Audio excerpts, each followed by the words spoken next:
बनारस के घाट में आधी रात के समय गंगा नदी की तेज लहरों के किनारे एक 16 साल का लड़का जलती हुई चिताओं के बीच लेटा हुआ था। उसी लड़के के पास ही एक दुबला पतला अघोरी भी लेटा हुआ था। उन दोनों को देखकर ऐसा लग रहा था मानो वो किसी साधन में लीन हो। तभी एक चिता से तेज लपट उठी।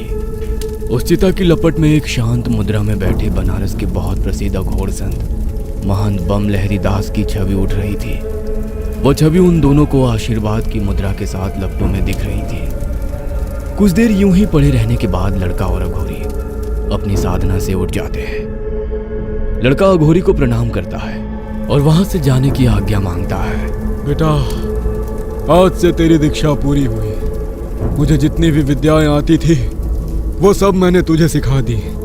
अब तू जा, मेरा काम भी खत्म हुआ। ऐसा कहते हुए अघोरी ने अपनी एक छोटी सी पोटली उस लड़के जिसका नाम अश्विन था उसकी ओर बढ़ा दी। अश्विन ने पोटली अपने पास रख ली। अश्विन, आज तू मेरी दक्षिणा लाना भूल गया क्या? नहीं बाबा, भला आज तक ऐसा हुआ है क्या?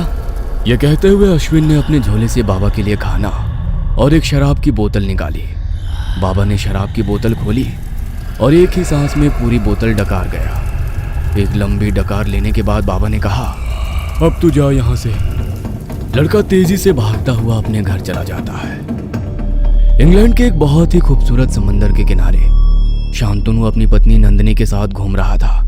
लंदन के एक छोटे से टाउन सेंट मैरी आइलैंड में वो दोनों छुट्टियां बिताने गए थे। उनकी शादी को अभी कुछ ही महीने हुए थे। इस आइलैंड की आबादी बहुत ही कम थी। इस जगह की साफ सफाई और यहाँ की खूबसूरती ऐसी थी मानो ये धरती पर ही बसा स्वर्ग हो। ये जगह कितनी खूबसूरत है ना, लगता है यहाँ से वापस ही ना जाऊं। तुम ठीक कहती हो, लेकिन जाना तो पड़ेगा। नंदिनी प्यार से शांतनु के गले लगते हुए उसे चूम लेती है। रात में नंदिनी और शांतनु समंदर किनारे बनी एक कॉटेज के अपने कमरे में सो रहे थे। तभी उनकी खिड़की पर किसी ने दस्तक दी। शांतनु खिड़की पर हो रही आवाज के कारण उठा। उसने देखा कि एक पागल से दिखने वाली औरत वहां खड़ी थी। शांतनु खिड़की के पास गया और खिड़की को खोला और उस औरत से शांतनु ने कहा, Who are you and what do you want? उस औरत ने बहुत ही धीमी आवाज में कहा, This village is haunted. You both should leave from here as soon as possible. और ये कहते हुए वो औरत वहां से भाग जाती है। बाहर तेज हवाएं चल रही थी जिस वजह से शांतनु को उस औरत की बातें कुछ साफ सुनाई नहीं दे रही थी। नंदिनी ने शांतनु से कहा, कौन था? कोई पागल औरत थी, पता नहीं कुछ बड़बड़ा रही थी, कुछ समझ नहीं आया, तुम टेंशन मत लो। इसके बाद दोनों सो जाते हैं। नंदिनी और शांतनु दोनों बाहर घूमने के लिए कमरे से बाहर निकले ही थे कि तभी गैलरी में नंदिनी को एक बहुत प्यारी हेयर पिन पड़ी मिली। नंदिनी ने उस पिन को उठाते हुए कहा, ये हेयर पिन कितनी खूबसूरत है, किसकी हो सकती है? नंदिनी ने पहले तो इधर उधर देखा। जब उसे कोई दिखाई नहीं दिया तब नंदिनी ने उस हेयर पिन को अपने पास रख लिया और घूमने के लिए निकल गई। समंदर किनारे घूमते हुए अचानक नंदिनी की नजर अपनी परछाई पर पड़ी। उसने देखा कि नंदिनी ने शांतनु का हाथ पकड़ रखा था। तभी नंदिनी ने कुछ ऐसा देखा जिसे देखकर वो बहुत डर गई। उसने देखा कि उनकी परछाई के साथ किसी तीसरी इंसान की भी परछाई बन रही थी। नंदिनी ने देखा कि वो तीसरी परछाई नंदिनी का हाथ थामे चल रही थी। यह देखकर नंदिनी बहुत घबरा गई। नंदिनी ने शांतनु से कहा, शांतनु, ये देखो। क्या हुआ? इससे पहले नंदिनी कुछ बता पाती, वह तीसरी परछाई अचानक गायब हो गई। शांतनु, मेरी तबीयत कुछ ठीक नहीं लग रही है, चलो वापस चलें। कुछ देर बाद वो दोनों वापस अपने कमरे में आ जाते हैं। आज शाम शांतनु को एक अंग्रेज अधिकारी ने अपने घर पर पार्टी में इनवाइट किया था। एक शानदार विला जो पूरी तरह रोशनी से नहाया हुआ था। पार्टी में इंग्लिश संगीत की धुन बज रही थी। विला के अंदर हॉल में एक शानदार पार्टी चल रही थी। मेहमान आपस में गर्मजोशी से मिल रहे थे। उनके बीच होने वाली बातचीत धीमे बजे संगीत के बीच घुल रही थी। शांतनु और नंदिनी विला में आते हैं। अंग्रेज अधिकारी जॉन रिगार्ड ने उन दोनों का गर्मजोशी से स्वागत किया। इसके बाद वो उन्हें खूबसूरत ढंग से सजे बहुत बड़े हॉल में ले जाता है जहां पार्टी अपने जोरों पर चल रही थी। शांतनु मुस्कुराते हुए कहता है, कितनी ग्रेट पार्टी है नंदिनी, यहाँ की सजावट तो देखो। नंदिनी ने घबराहट भरे लहजे में कहा, हाँ, ये बहुत सुंदर है, लेकिन मुझे पता नहीं क्यों शांतनु यहाँ घुटन सी हो रही है। नंदिनी, आज मैं किसी तरह का तमाशा नहीं चाहता। आखिर तुम्हारी प्रॉब्लम क्या है यार? जब भी मैं थोड़ा खुश होता हूँ तुम्हारा कोई ना कोई ड्रामा शुरू हो जाता है। जब से मैं यहाँ आया हूँ एक दिन भी सुकून से नहीं रहा। नंदिनी को शांतनु की बातों ने डरा दिया। उसे ना चाहते हुए भी पार्टी में रुकना पड़ा। थोड़ी ही देर में धीमी म्यूजिक ने बजना शुरू किया और देखते ही देखते हॉल में सोशल डांस शुरू हो गया। नंदिनी भी ना चाहते हुए केवल शांतनु की खुशी के खातिर डांस कर रही थी। उसके भी पार्टनर बदल रहे थे। डांस के दौरान ही नंदिनी के पास एक बहुत ही हैंडसम अंग्रेज ने आकर उसे थाम लिया। उस अंग्रेज के हाथ लगाते ही नंदिनी के जिस्म में ना जाने अचानक एक सरसरी फैल गई। नंदिनी उसकी नीली आंखों में खोती जा रही थी। नंदिनी उसके साथ डांस में इतना खो चुकी थी कि उसे एहसास ही नहीं हो रहा था कि वो इस वक्त कहाँ है और किसके साथ है। नंदिनी उस अंग्रेज की बाहों में इस तरह खोई हुई थी कि नंदिनी को उसके सिवाय इस वक्त कोई नजर नहीं आ रहा था। तभी शांतनु ने नंदिनी को रोकते हुए कहा, नंदिनी, ये तुम कैसी पागलों जैसी हरकतें कर रही हो? नंदिनी को शांतनु की बातों ने होश में लाया। नंदिनी ने देखा कि वो पार्टी में खड़े लोगों के बीच अकेले ही डांस कर रही थी। नंदिनी यह देखकर बहुत घबरा जाती है। वो पागलों की तरह उस इंसान को ढूंढती है जिसके साथ वो अभी डांस कर रही थी, लेकिन वो नंदिनी को कहीं दिखाई नहीं देता। वहां मौजूद सभी लोग नंदिनी के बारे में बातें कर रहे थे। नंदिनी ने सभी से माफी मांगी और शांतनु से कहा, शांतनु, मेरी तबीयत ठीक नहीं लग रही है, प्लीज चलो यहाँ से। शांतनु पार्टी छोड़कर नहीं जाना चाहता था, लेकिन नंदिनी की खातिर वो पार्टी अधूरी छोड़कर अपने होटल में आ जाता है। पार्टी अधूरी छोड़ने की वजह और नंदिनी के पागलों की तरह बिहेव के कारण शांतनु का मूड खराब था। उसने आज ज्यादा शराब पी रखी थी। वह बिस्तर पर आकर सीधे सो जाता है। आधी रात के वक्त नंदिनी को अचानक तेज बुखार आ जाता है। वह बुखार से तप रही थी। तभी रात के 1 बजे अचानक कमरे के पर्दे उड़ने लगे और चारों ओर कोहरा सा छा गया। नंदिनी ने अपने सपनों में खुद को पार्टी में वापस पाया। भीड़ के बीच से गुजर रही थी कि तभी किसी ने नंदिनी का हाथ पकड़ लिया। नंदिनी पलटी। उसने देखा कि यह वही इंसान था जो उसके साथ पार्टी में डांस कर रहा था। उसने नंदिनी को अपना नाम हेनरी बताया और फिर वो नंदिनी के साथ डांस करने लगा। हेनरी की आंखों में गजब की कशिश थी। ना चाहते हुए भी नंदिनी चुंबक की तरह उसकी ओर खींची चली जा रही थी। हेनरी के साथ नंदिनी ने जिस गर्मजोशी और खुशी को महसूस किया वो एक नशे से कम नहीं थी। उसके तन बदन में जिस भावना की लहर उठ रही थी वो उसे बयान नहीं कर सकती थी। ऐसा लग रहा था जैसे उस पल में हकीकत और सपनों के बीच की सारी सीमाएं धुंधली हो गई थी। नंदिनी चरम सुख पा रही थी जिसके लिए ना जाने वो कब से तरस रही थी। सुबह की पहली किरण के साथ नंदिनी की नींद खुली। नंदिनी आज खुद को काफी तरोताजा महसूस कर रही थी। ऐसे ही समय बीतने लगा। अब रोज नंदिनी के सपनों में हेनरी का आना और उसके साथ नंदिनी का घूमना फिरना, खाना पीना और मस्ती करने के साथ ही बिताए गए खुशी के हर पल नंदिनी की दुनिया बन चुके थे। हेनरी और नंदिनी का प्यार अब गहरा हो चुका था। नंदिनी ज्यादातर खोई खोई सी रहने लगी थी।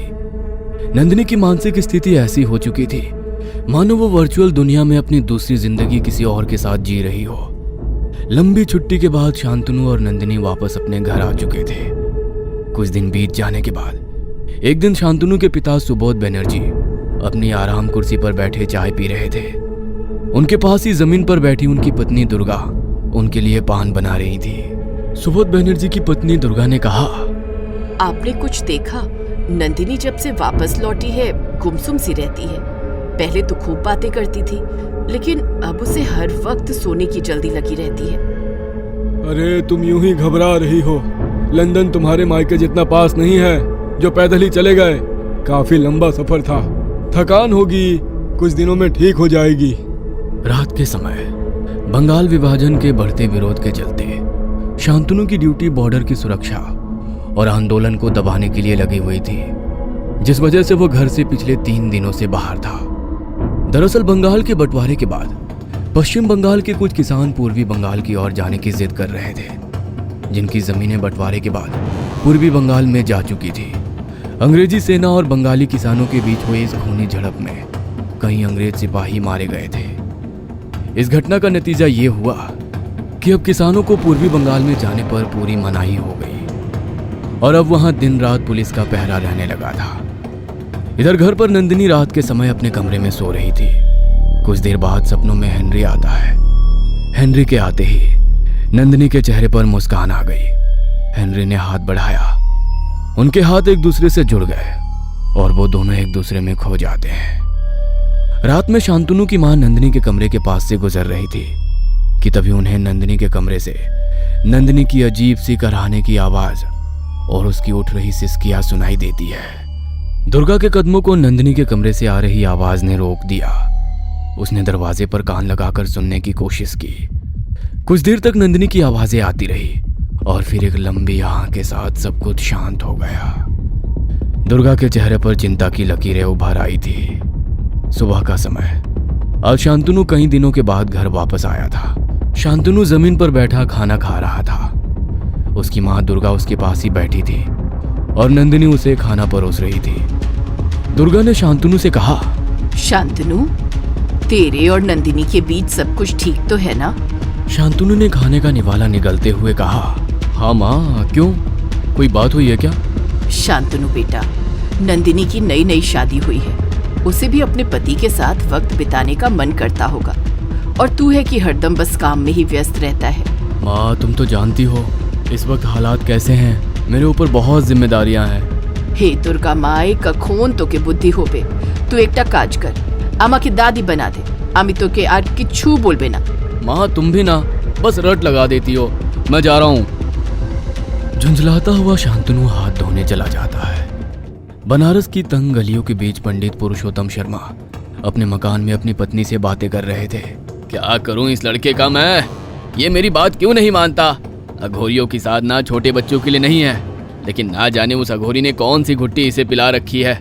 ये किसी की बात सुनने को तैयार ही नहीं है। पुरुषोत्तम शर्मा बड़बड़ा ही रहे थे कि तभी अश्विन घर आता है। मैंने तुझे कितनी बार समझाया कि उस अघोरी का पीछा छोड़ दे, लेकिन तू है कि अपने पिता की बात नहीं मानता। अश्विन ने अपने पिता को कुर्सी पर बिठाते हुए कहा, पिताजी आप गुस्सा मत करिए, लीजिए ये पानी पीजिए। पिताजी आप दीदी की चिंता मत कीजिए, आज के बाद उसे कोई परेशान नहीं करेगा। ये कहते हुए अश्विन अपने कमरे में चला जाता है। अश्विन ने अपने कमरे में एक फर्श पर बने चक्र के बीच बैठा हुआ था। उसने आटे को गूंथकर एक पुतले को बनाया हुआ था। कुछ मंत्र पढ़ते हुए अश्विन उस पुतले को कभी मारता तो कभी उसके हाथ मरोड़ता तो कभी उसे जलाता। ऐसा करते हुए अश्विन को रात हो गई। रात के 9 बजे अश्विन ने एक तिनका उठाया और उस पुतले के सिर पर घुमाते हुए कहा, अगर दोबारा तूने कभी भी सावित्री को मारा या उसके माता पिता को भला बुरा कहा तो वो दिन तुम्हारी जिंदगी का आखिरी दिन होगा। अश्विन ने उस पुतले के कान में फिर कहा, तो कल सुबह जाकर अपनी पत्नी सावित्री के सामने उसके माता पिता के घर जाकर उनसे माफी मांगेगा। इधर अश्विन का जीजा जो बनारस में ही रहता था, उसे आज सुबह से ही शरीर में तेज दर्द और पीड़ा हो रही थी। बहुत इलाज कराने के बावजूद उसकी तबीयत ठीक नहीं हो रही थी। पूरा दिन दर्द और पीड़ा से कराहते हुए बीता। कुछ पल सुकून के बीते ही थे कि अचानक रात में सोते उसके कानों में अश्विन की कही बातें गूंजी और उसके बाद से उसकी तकलीफ अपने आप कम हो गई। इधर अश्विन रात के समय अपने कमरे से बाहर निकला। उसने अपनी माँ से मुस्कुराते हुए कहा, माँ चिंता मत करो, मैंने सब ठीक कर दिया है। अब जीजाजी दीदी को कभी परेशान नहीं करेंगे। इतना कहने के बाद अश्विन ने कहा, माँ बहुत जोरों की भूख लगी है, कुछ खाने को दो ना। अगले दिन सुबह सुबह कोई अश्विन के घर का दरवाजा जोर जोर से पीट रहा था। अश्विन के पिताजी ने दरवाजा खोला ही था कि तभी उनके कदमों में उनका दामाद लेट गया। उसने रोते हुए बोला, पिताजी मुझे माफ कर दीजिए, मुझसे बहुत बड़ी भूल हुई है। मैंने सावित्री को बहुत दुख दिया है। पिताजी मैं अपने कुकर्मों की माफी मांगने आया हूँ। आज के बाद मैं कभी भी सावित्री को सताने की भूल नहीं करूँगा। ये बात सुनकर अश्विन की माँ अश्विन की ओर अचरज भरी निगाहों से देखती है। अश्विन आंगन में खड़ा अपने जीजाजी को देखकर मुस्कुरा रहा था, लेकिन उसका जीजा अश्विन को संदेह भरी निगाहों से देख रहा था। अश्विन माँ से कहता है, माँ जीजाजी की अकल ठिकाने आ गई। ये कहता हुआ वो हंसने लगता है। कुछ देर बाद अश्विन बनारस की तंग गलियों से भागता हुआ जल रही चिताओं को पार करता हुआ गंगा नदी के घाट पर पहुंचता है। घाट पर अघोरियों की भीड़ जमा थी। अश्विन उनके बीच से होता हुआ आगे बढ़ता है और देखता है उसके गुरु अघोरी मरे पड़े हैं। वो अपने गुरु को देखकर बहुत उदास होता है और उन्हें प्रणाम करता है। रात का समय, शांतनु अपने घर पर नंदिनी के साथ कमरे में लेटा हुआ था। नंदिनी, तुम्हें पता है आज माँ मुझसे कह रही थी कि उन्हें मैं जल्दी से दादी बना दूं। नंदिनी शांत लेटी रही। उसने शांतनु की बातों का कोई जवाब नहीं दिया। शांतनु ने उसके चेहरे पर हाथ फेरा, लेकिन नंदिनी ने शांतनु का हाथ एक और करते हुए कहा, शांतनु, मेरी तबीयत ठीक नहीं, मुझे सोने दीजिए।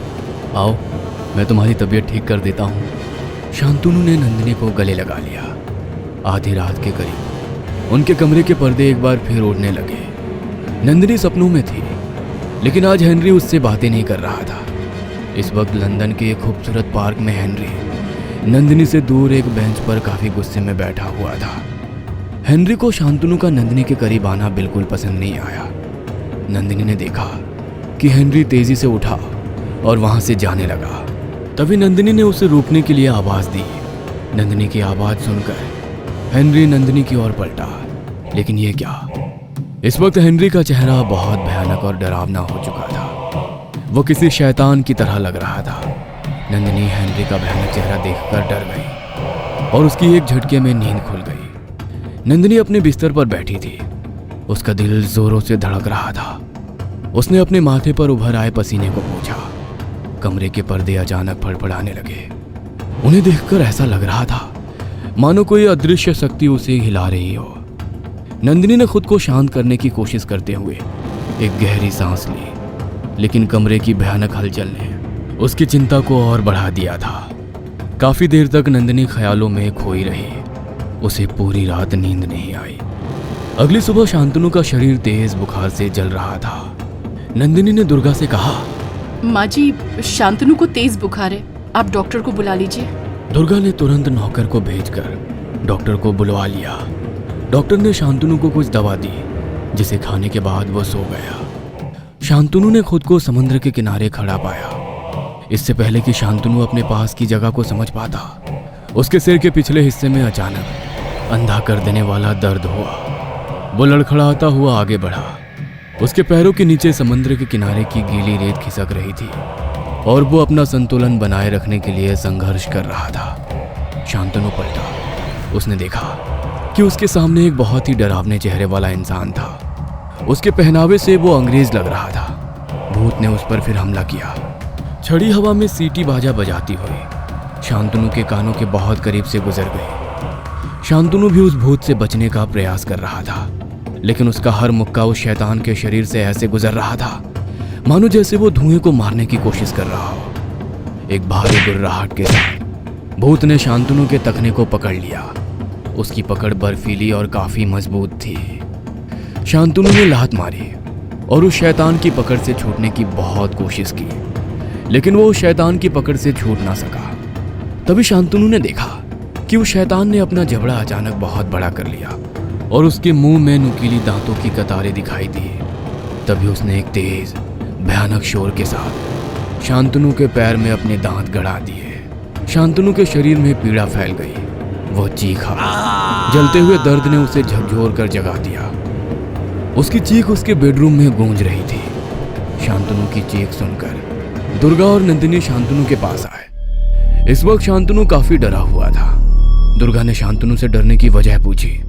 शांतनु ने अपनी माँ को सपने के बारे में सब कुछ बता दिया।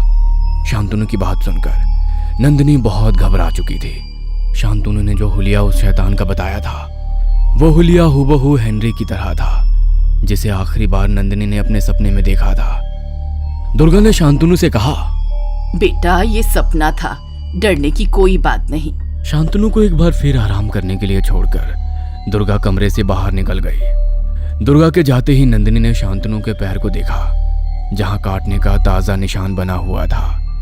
नंदिनी ने खुद से कहा, इसका मतलब शांतनु सच कह रहे हैं। हेनरी ने मारने की कोशिश कर रहा है। मुझे हेनरी को ऐसा करने से रोकना होगा। अब नंदिनी को भी समझ आ चुका था कि वो हेनरी के वश में थी। वो शांतनु को मरने नहीं देना चाहती थी, इसलिए उसने रात में हेनरी को रोकने का फैसला किया। रात का समय नंदिनी हेनरी से मुलाकात की आश में जल्दी सो गई, लेकिन हेनरी उसके सपनों से पूरी तरह गायब हो चुका था। इधर शांतनु भी नींद में सपने देख रहा था। उसने देखा कि उसे बंगाल बॉर्डर पर ड्यूटी करते हुए लोगों की भीड़ ने घेर लिया है और वो सभी उसे मारने के लिए बेताब है। तभी उस भीड़ के बीच से हेनरी का भूत अपना भयानक चेहरा लिए बाहर निकला और बिना देरी किए वो शांतनु को बुरी तरह मारने लगा। शांतनु को उसने मारकर अधमरा कर दिया था।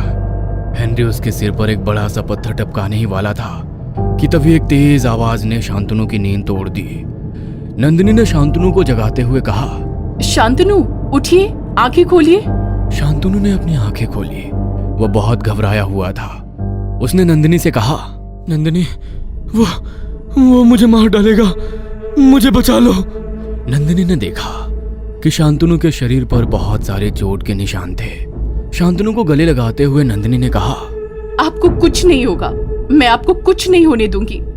दूसरे दिन बनारस में अपने पिता चंद्रकिशोर को नंदिनी ने फोन लगाया और शांतनु के साथ हो रही पूरी घटना के बारे में जानकारी देते हुए कहा, पिताजी कुछ करिए, शांतनु की जान खतरे में है। नंदिनी बेटा, तो चिंता मत कर, मैं आज ही गोवर्धन जी के पास जाता हूँ। उनके पास जरूर कोई ना कोई उपाय होगा, शांतनु को कुछ नहीं होगा बेटा। कुछ देर के बाद नंदिनी के पिता चंद्रकिशोर गोवर्धन जी के पास जाते हैं और सारी समस्या के बारे में उन्हें बताते हैं। चंद्रकिशोर जी, आपने तो बहुत ही अजीब समस्या बताई है, लेकिन मैं आपको खाली हाथ नहीं जाने दे सकता। मैं आपको यह अभिमंत्रित कंठमाला देता हूँ, इसे जाकर शांतनु को पहना दीजिए। वह बुरी शक्ति शांतनु का फिर कुछ नहीं बिगाड़ पाएगी।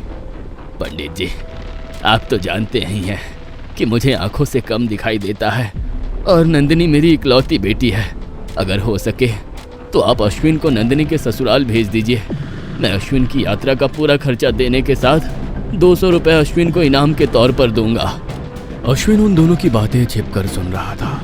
उसे उनकी बातें बहुत रोमांचित कर रही थी। वो सारा माजरा अपनी आंखों से देखना चाहता था, इसलिए उसने तुरंत ही जाने की हाँ कर दी।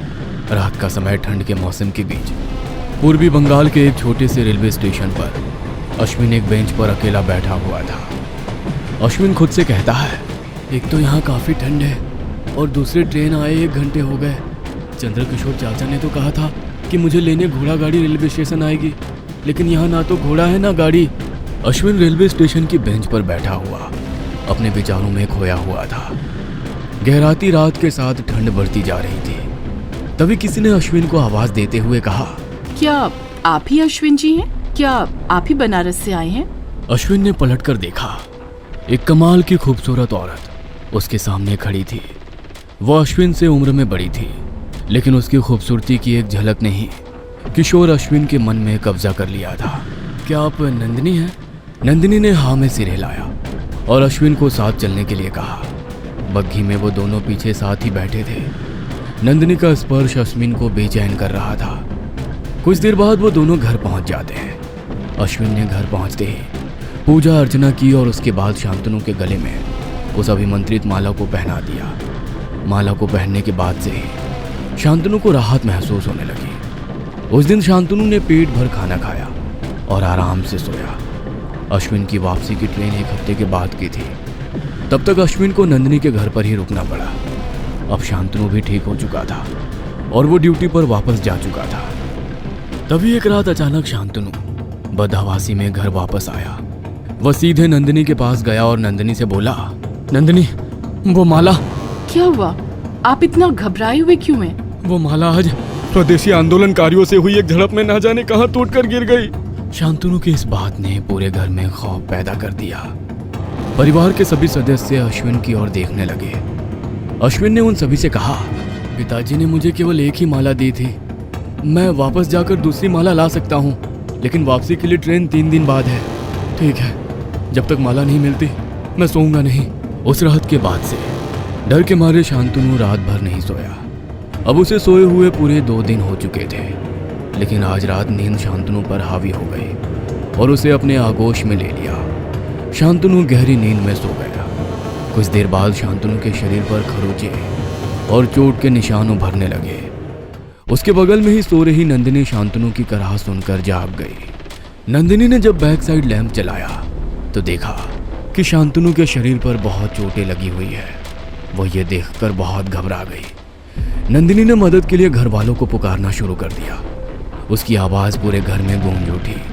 नंदिनी का शोर सुनकर परिवार के सदस्य उसके कमरे में भागकर आ पहुंचे। उन सभी के चेहरों पर घबराहट और डर की झलक थी। नंदिनी ने शांतनु को जगाने की कोशिश की, उसे हिलाया और उसका नाम पुकारा, लेकिन वो कोई प्रतिक्रिया नहीं दे रहा था। उसके घाव लगातार खराब होते जा रहे थे, मानो कोई अदृश्य शक्ति उस पर लगातार हमला कर रही हो। तभी वहां अश्विन भी पहुंच जाता है। शांतनु के घाव गहरे होते जा रहे थे। नंदिनी अश्विन को देखते ही उसके पैरों पर जा गिरी और अपने पति को बचाने के लिए गिड़गिड़ाने लगी। कुछ देर सोचने के बाद अश्विन ने कहा, ठीक है, मेरे पास एक उपाय है जिससे मैं आपके पति की जान बचा सकता हूँ, लेकिन एक शर्त यह है कि चाहे धरती ही क्यों ना फट जाए, आप लोग हम दोनों के शरीर को किसी भी हालत में नहीं छुएंगे। और ये कहते हुए अश्विन शांतनु के ठीक बगल में लेट गया। अश्विन ने नंदिनी से कहा, आप चिंता मत कीजिए, मैं आपके पति को सही सलामत वापस लेकर आऊंगा। शांतनु के बगल में लेटते ही अश्विन ने योग निद्रा के लिए ध्यान करना शुरू कर दिया। कुछ देर बाद अश्विन शांतनु के सपने में था। वह लंदन की सड़कों में इधर उधर भटक रहा था, लेकिन उसे शांतनु कहीं नजर नहीं आ रहा था। अश्विन शांतनु की खोज करते हुए उसी कॉटेज में चला गया जहां नंदिनी और शांतनु ठहरे हुए थे। उसी कॉटेज के कमरे में हेनरी अपनी मंगेतर ग्रेस के साथ रुका था। अश्विन ने आगे देखा कि एक रात ग्रेस ने अपने बॉयफ्रेंड की मदद से हेनरी का कत्ल कर दिया और वहां से चुपचाप निकल गई। अश्विन ने देखा कि ग्रेस वहां से भाग रही थी कि तभी उसकी हेयर पिन गिर जाती है। तब से हेनरी की आत्मा ग्रेस को ढूंढ रही थी। इस घटना के कुछ दिनों बाद शांतनु और नंदिनी ठीक उसी कमरे में रहने के लिए आते हैं। अश्विन ने देखा कि ग्रेस की हेयर पिन नंदिनी को मिल जाती है। उस हेयर पिन को नंदिनी के बालों में लगा देखकर हेनरी की आत्मा नंदिनी को ग्रेस अपनी मंगेतर समझ बैठती है और तब से वो नंदिनी के साथ ही रहती है। अश्विन को इन सब के पीछे का कारण अब पता चल चुका था, लेकिन उसे अभी तक शांतनु कहीं नहीं मिला था। तभी अश्विन कॉटेज में बने एक तहखाने में जाता है। वो देखता है कि यहाँ शांतनु बेहोश पड़ा हुआ है। उसके इर्द गिर्द तेल बिखरा हुआ था। उस जगह को देखकर ऐसा लग रहा था मानो कोई शांतनु को जलाकर मारने की तैयारी कर रहा हो। तभी एक चिंगारी हवा में उड़ती हुई फर्श पर आ गिरी और देखते ही देखते पूरे कमरे को आग की लपटों ने अपने घेरे में ले लिया। इधर नंदिनी और शांतनु के माता पिता ने देखा कि जिस बेड में शांतनु और अश्विन लेटे हैं उसमें आग लग गई है। वो आग को देखकर बहुत घबरा जाते हैं, लेकिन अश्विन ने उससे कहा कि चाहे कुछ भी हो जाए, हमारे शरीर को आप लोग छुएंगे नहीं। इस वजह से वो उनके शरीर को हाथ नहीं लगाते। इधर अश्विन का दिमाग तेजी से चलने लगता है। वह हेनरी का हाथ पकड़ते हुए मंत्र जपने लगा। हेनरी लगातार चीखता हुआ अश्विन को मार रहा था। अश्विन के शरीर पर उस मार से बहुत चोट लग रही थी, लेकिन अश्विन ने हेनरी का हाथ नहीं छोड़ा। तभी हेनरी ने अश्विन को एक और धकेल दिया और उसने शांतनु को उस ओर फेंकने की कोशिश की जिस ओर आग लगी हुई थी, लेकिन अश्विन ने हेनरी के पैर में एक लात मारा और उसे गिरा दिया। उसके ऐसा करते ही घर पर पड़ा शांतनु का शरीर बिस्तर से गिर गया। अब जल रहे बेड के ऊपर अश्विन ही बचा था। इधर अश्विन के ऊपर हेनरी का शैतान हावी हो रहा था। वो उसके ऊपर बैठा उसका गला दबा रहा था कि तभी अश्विन के हाथ जलती हुई लकड़ी लग जाती है और अश्विन सीधे उस जलती हुई लकड़ी को हेनरी की आंखों में घुसा देता है। जैसे ही हेनरी की आंखें जली, उसने अश्विन का गला छोड़ दिया। मौका पाते ही अश्विन ने हेनरी को आग में धकेल दिया, जिससे एक भयानक आग भड़क उठी और उस आग में हेनरी की आत्मा जलकर खाक हो गई। अश्विन भी अब अपने शरीर में वापस पहुंच चुका था। वो जलते हुए बिस्तर पर तेजी से उठा। इस वक्त अश्विन बहुत ज्यादा घायल हो चुका था। अश्विन को नंदिनी ने सहारा दिया। अश्विन ने नंदिनी से कहा, मैंने आपसे वादा किया था, आपके लिए मैं किसी भी शैतान से लड़ सकता हूँ।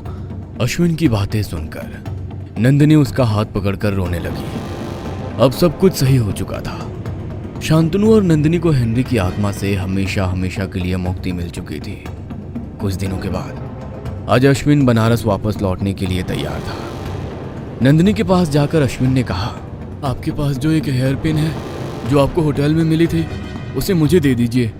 अश्विन के इस तरह हेयर पिन मांगने पर नंदिनी और बाकी के घर लोग हैरान हो जाते हैं। अश्विन ने वहां से जाते हुए सभी से कहा, किसी भी अनजान वस्तु को यूं ही अपने पास नहीं रखना चाहिए।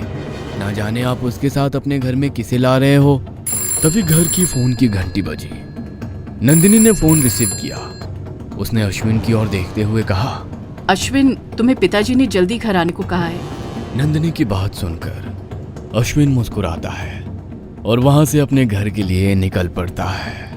अगर आपको हमारी यह हॉरर स्टोरी अच्छी लगी हो तो और भी अच्छी अच्छी हॉरर स्टोरी देखने के लिए हमारे चैनल को सब्सक्राइब करें, लाइक करें, शेयर करें और कमेंट करना ना भूलें।